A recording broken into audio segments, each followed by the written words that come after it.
मगर दो जवान दिल तेजी से धड़क रहे थे। मैं रीना के कमरे में आ गया। अभी वह सोई नहीं थी। नींद हम दोनों की आंखों से कोसों दूर थी। आव देखा न ताव, तपते जिस्म एक दूजे में समाने को तरफ उठे। लिपट गए हम एक दूसरे से और वह हो गया जो नहीं होना चाहिए। मेरी और रत्ना की सगाई के 10 दिन बाद मैंने रत्ना से मिलने के लिए कहा। रत्ना परिवार की इजाजत लेकर मुझसे मिलने आ गई, मगर उसके साथ उसकी सहेली रीना भी आई, क्योंकि रत्ना की माँ उसे अकेले नहीं आना देना चाहती थी। मैं रीना को देखता ही रह गया। रत्ना का गोरा रंग और रीना का सांवला रंग, रत्ना का भरा भरा बदन और रीना नॉर्मल सी मगर तीखे नैन नक्श। मैं तो मानो रीना में ही खो गया। रत्ना ने मुझको 2-3 बार पुकारा, तब जाकर जैसे मुझे होश आया हो। रीना बोली, हेलो जीजू। रीना, प्लीज मुझे सुजीत कहो। मैंने साफ साफ कह दिया, ओके सुजीत। इस तरह अक्सर मैं रत्ना को मिलने के लिए किसी रेस्टोरेंट या पार्क में बुलाता तो रीना भी साथ होती। वह रत्ना की बेस्ट फ्रेंड जो थी। एक दिन रीना को बुखार था। रत्ना के साथ उसका छोटा भाई आ गया। मैंने आते ही पूछा, रत्ना, आज रीना क्यों नहीं आई? उसे बुखार है। ये सुनकर मेरा चेहरा उतर गया। उस दिन मुझको रत्ना का साथ अच्छा नहीं लग रहा था। मैं रात भर सो नहीं पाया। मुझे समझ नहीं आ रहा था कि यह क्या हो रहा है। मैंने महसूस किया कि शायद मुझे रीना से प्यार हो गया है। सुबह होते ही मैंने रत्ना से रीना का फोन नंबर ले लिया ताकि उसका हाल चाल जान सकूं। हेलो, कैसी हो रीना?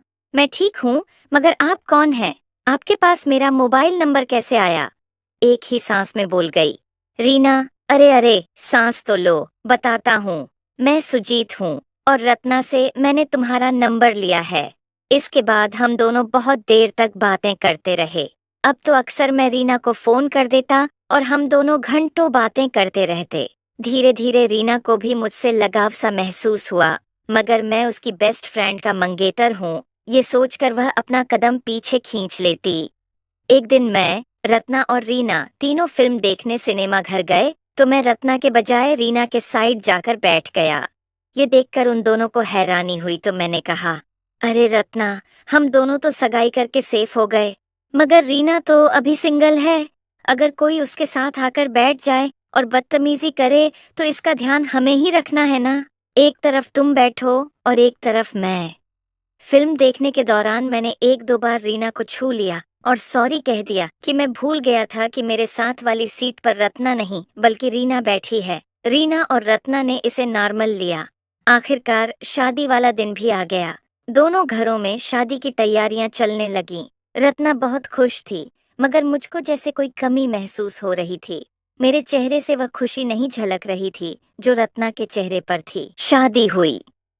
रत्ना और मेरी गृहस्थी की गाड़ी चल पड़ी।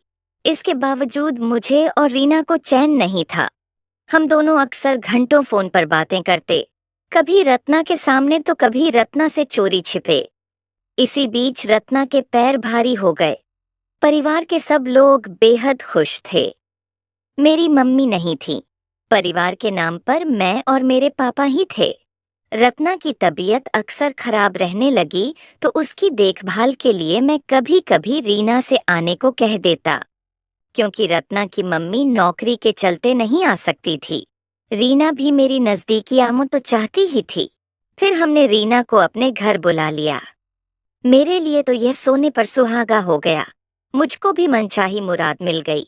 रत्ना तो अपने कमरे में रहती, इसलिए मैं रसोई घर में किसी न किसी बहाने जाता और रीना के आसपास मंडराता। साथ ही कभी कभी उसे छू लेता था।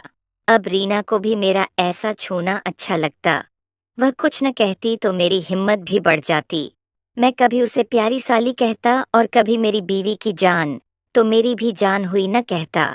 इसी बहाने कभी मैं उसे अपनी बाहों में भी भर लेता था। अब तो रीना का हमारे यहाँ आना जाना लगा रहता।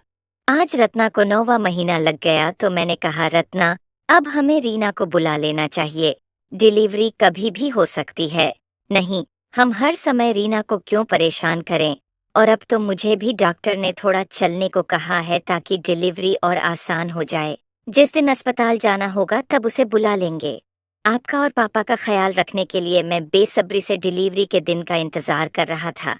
इधर रीना भी बड़ी बेकरार थी। जल्द ही वह समय भी आ गया। जिसका दो मूक प्रेमी बेसब्री से इंतजार कर रहे थे।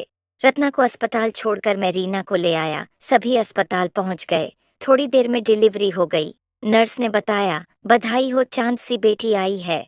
सभी बहुत खुश थे।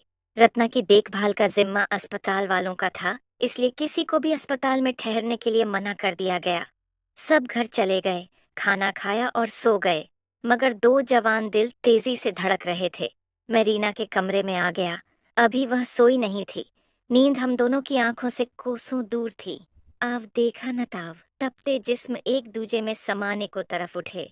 लिपट गए हम एक दूसरे से और वह हो गया जो नहीं होना चाहिए था। इसके बाद तो यह सिलसिला रोज चलता रहा। रत्ना के घर आने के बाद जब रीना वापस चली गई, तब भी हमारे बीच यही सिलसिला चलता रहा। तब यह मिलन किसी होटल के कमरे में होता। इधर जब मेरी बेटी पैदा हुई तो तारा डूबा हुआ था, इसलिए अंधविश्वास के चलते उसका नामकरण 2-3 महीने तक नहीं हो सकता था। आज मेरी बेटी का नामकरण संस्कार था। रत्ना ने रीना को भी बुलाया था, लेकिन वह रीना को देखकर हैरान थी, क्योंकि उसका बढ़ा हुआ पेट एक अलग ही कहानी कह रहा था।